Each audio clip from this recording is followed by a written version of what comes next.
Basically discuss करने वाले हैं कि आप अपनी वर्डप्रेस वेबसाइट को ट्रांसलेट कैसे कर सकते हो। मैं आपको एग्जांपल देके बताता हूँ। मेरे सामने क्या है, ये एक वर्डप्रेस वेबसाइट है। अभी वर्डप्रेस वेबसाइट किस में, इंग्लिश में है। अब मान लीजिए अगर आप इसे हिंदी में ट्रांसलेट करना चाहते हो तो कैसे करोगे, ठीक है। हिंदी में कोई यूजर देखना चाहता है तो कैसे करेगा, कोई अरबिक में देखना चाहता है तो कैसे होगा, ठीक है। वो सब हम डिस्कस करने वाले कि आप अपनी वर्डप्रेस वेबसाइट को मल्टीलिंगुअल वेबसाइट कैसे बना सकते हो। दूसरा हम क्या डिस्कस करेंगे, आप इसे मेन्यू में कैसे ऐड करोगे। थर्ड हम क्या डिस्कस करेंगे, अगर मान लीजिए यूजर की लैंग्वेज, यूजर ने अपने क्रोम ब्राउजर या कोई भी ब्राउजर जो वो चला रहा है उसकी लैंग्वेज हिंदी की हुई है, तो आपकी वेबसाइट बाय डिफॉल्ट हिंदी में कैसे ओपन हो, इन सबको हम डिस्कस करने वाले हैं, ठीक है। तो सबसे पहले हम डायरेक्टली चलते हैं अपने वर्डप्रेस वेबसाइट पे। वर्डप्रेस पे मैंने WP एडमिन को लॉगिन कर लिया है। अब जाना है मुझे प्लगइन्स के अंदर, ऐड न्यू प्लगइन के अंदर। बहुत अच्छी बात है, मैंने ऐड न्यू प्लगइन के अंदर चला गया। अब यहाँ पे मुझे सर्च करना है, सिंपल ट्रांसलेट सर्च करना है। आपको यहाँ पे बहुत सारे प्लगइन आ जाएंगे, ठीक है। अब मैं यहाँ पे एक प्लगइन को इंस्टॉल कर देता हूँ, translate WordPress with GS translate. इतना फेमस प्लगइन है, बहुत सारी वेबसाइट्स यूज कर लिया। इंस्टॉल एंड एक्टिवेट कर दो। मैंने यहाँ पे ऑलरेडी एक्टिवेट किया हुआ है। अब मैं एक्टिवेट करने के बाद इसकी सेटिंग्स में चला गया। कैसे जाने सेटिंग में, ये देखो। आप जैसे ही एक्टिवेट हो जाएगा आपको सेटिंग्स टैब के अंदर, क्या सेटिंग्स टैब के अंदर आपको ये जी ट्रांसलेट का ऑप्शन दिख जाएगा, ठीक है। बहुत अच्छी बात है, दिख जाएगा। मैं आके जी ट्रांसलेट की सेटिंग पे आ गया। अब ये देखो क्या है, अब यहाँ पे देखो आपने क्या, विजेट प्रीव्यू। सबसे पहले विजेट लुक कैसे दिखेगा, nice drop down with flag, drop down with flag इस तरह का अभी दिख रहा है, ठीक है। आप क्या इसे ड्रॉप डाउन की फॉर्म में दिखाना चाहते हो, ये देखो ड्रॉप डाउन की फॉर्म में, तो ऐसा दिखा दो। आप क्या इसे फ्लैग एंड ड्रॉप डाउन इस तरह का दिखाना चाहो तो इस तरह का दिखा दो, ठीक है। अगर आप इसे क्या फ्लैग विद लैंग्वेज नेम इस तरह का दिखाना चाहते हो इस तरह का दिखा दो, लैंग्वेज नेम के बेसिस पे दिखा दो। मतलब अलग अलग वेरिएशन, आप जो भी चाहते हो वो सिलेक्ट कर दो, लेकिन मुझे पसंद है nice drop down with flag, ये सिलेक्ट कर दिया। नेक्स्ट जो आपको ऑप्शन करना है, यहाँ पे आप कौन कौन सी लैंग्वेज शो करवाना चाहते हो। यहाँ पे देख रहे हो इंग्लिश, अरबिक, चाइनीज, डच, ये सारे लैंग्वेज है। अगर आप इसमें कोई दूसरी लैंग्वेज ऐड करना चाहते हो, जैसे मैंने हिंदी ऐड कर दिया, मैंने पंजाबी ऐड कर दिया, अब बस आपको यहाँ चेक बॉक्स कर लेना। दो ऑप्शन आपने समझ ले। अब आपको अगर इसे मेन्यू में ऐड करना है, कहाँ, मेन्यू में, शो इन मेन्यू, यहाँ पे जाके आपको आपने जो भी मेन्यू बनाया होगा वो आप सेलेक्ट कर दो। बहुत अच्छी बात है, आपने 3 ऑप्शन कर दिए। अब सिंपल जाके इसे सेव करना है, सेव करना है। मैंने क्या क्या ऑप्शन बताया, यहाँ पे जाके आपको लैंग्वेज सेलेक्ट करनी है जो जो आप ड्रॉप डाउन में करना चाहते हो। सेकंड मैंने आपको क्या बताया, विजेट का लुक कैसा होना चाहिए, विजेट का प्रीव्यू आप यहाँ पे देख सकते हो। थर्ड मैंने आपको बताया क्या, शो इन मेन्यू, ठीक है। अब जैसे ही आप इसे करके सेव करते हो आपका काम फिनिश, आपका मेन्यू में दिखने लग जाएगा। बट मेरा नहीं दिखेगा, क्यों, क्योंकि मैंने बनाया हुआ है एलिमेंटर से। देखो मैं रिफ्रेश कर देता हूं, मैंने यहाँ पे रिफ्रेश कर दिया। बट अगर आपने मेन्यू विदाउट एलिमेंटर बनाया होगा, विदाउट एलिमेंटर आपने बनाया होगा, तो शो इन मेन्यू पे जाकर जो भी आपका मेन्यू होगा वो सिलेक्ट कर दो और आपका वहां दिख जाएगा। अब मैं आपको बताता हूं, अगर आपका मेन्यू एलिमेंटर से बना हुआ, ठीक है, एडिट करोगे। ग्लोबल हेडर को मैंने यहाँ पे नाम दिया हुआ है, हेडर का नाम ग्लोबल हेडर, इसके जाके मैं एडिट करता हूँ, ठीक है।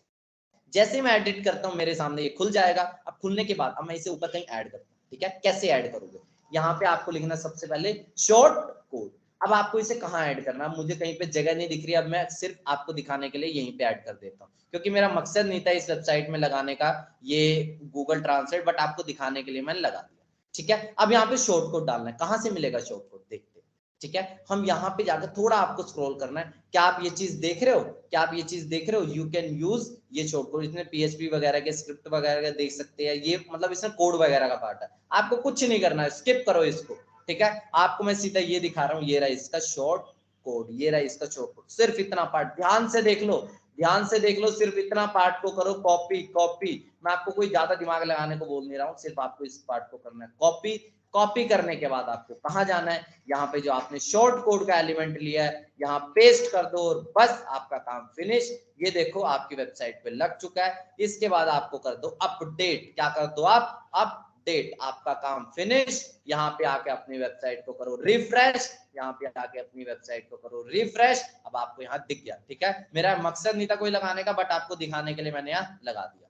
अब यहाँ पे देखो आपको अलग अलग ड्रॉप डाउन दिख रहे हैं, फ्रेंच, जर्मन। अब मैं जैसे मान लो जर्मन पे क्लिक कर दिया, क्या, जर्मन पे क्लिक कर दिया। अब मेरी वेबसाइट देखो ट्रांसलेट हो चुकी है। अब मुझे नहीं पता ये क्या लिखा आ रहा है, बट ये जर्मनी में हो चुकी है। मैं सिंपल आपको जो भी, अब मैं हिंदी में कर देता हूँ क्योंकि मुझे हिंदी समझ आती है, मैं हिंदी को समझ भी जाऊंगा। ये देखो इसने पूरे के पूरे वेब पेज को हिंदी में ट्रांसलेट कर दिया है। ये देखो बहुत अच्छी तरह से इसने हिंदी को में ट्रांसलेट कर दिया है। ये क्या, ये एक्चुअली में इमेज है, इसलिए इमेज को तो ट्रांसलेट क्या ही करेगा ये, लेकिन ये देखो टेक्स्ट को सब ट्रांसलेट कर दिया है, हर एक चीज ट्रांसलेट हो चुकी है। चाइनीज में करना चाहो, चलो चाइनीज में देखते हैं। चाइनीज मैंने चाइनीज सिंप्लीफाइड, देखो चाइनीज में अब ये हो जाएगा, ये देखो चाइनीज में बन चुका। तो इतनी अच्छी तरह से मैंने गूगल ट्रांसलेट को काम करना बताया। अब एक और, एक लास्ट ऑप्शन जो मैंने बताया था, क्या, अगर यूजर की ब्राउजर की लैंग्वेज हिंदी है, या यूजर की ब्राउजर की लैंग्वेज मान लो जो भी है, हिंदी है, चाइनीज है, फ्रेंच, पंजाबी, जो भी है, ठीक है, यूजर की ब्राउजर की लैंग्वेज जो भी है,